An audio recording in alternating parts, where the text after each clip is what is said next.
Klub Filmu Niezależnego.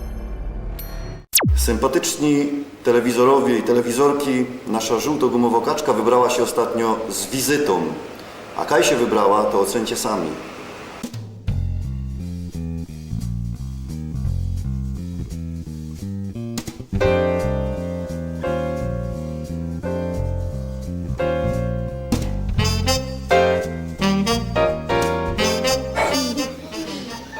Makaron z cukrem.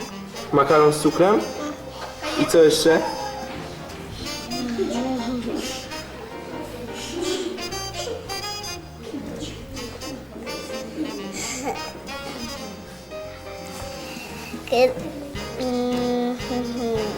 A co lubisz jeść?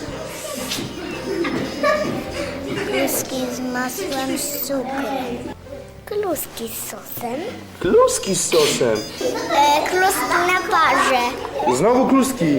Na parze, tak? A bez pary nie mogą być? Z parzą mogą być. Z parą. A bez pary?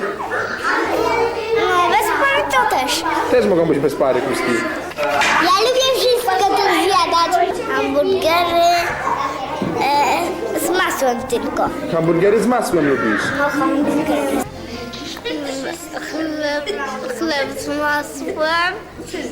Sam chleb z masłem? Tak. Bez niczego? Żadnych dodatków? No, z serem. Z serem jeszcze. A ja jem z szynką. Z szynką. Ja też jem z szynką. Z szynką. Ja też jem z szynką. Bo szynka jest zdrowa. No właśnie, jeszcze kiełbaską jem. Jem z kiełbaską jem. Jeszcze ja jem, ja jem jeszcze mięso. I lubię kapusta, bo jest zdrowa kapusta. Zupę lubię jeszcze. Lubię pomidorową zupę. A jeszcze mięso, ziemniaki i... Ja lubię czerwoną kapustę i ziemniaki i mięso.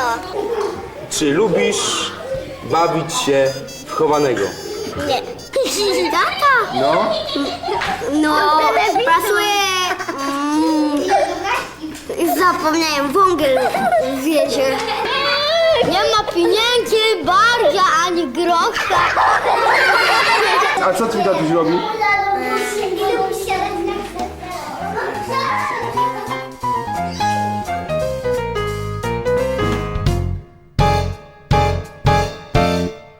Klub Filmu Niezależnego. Filmy śląskie i nie tylko.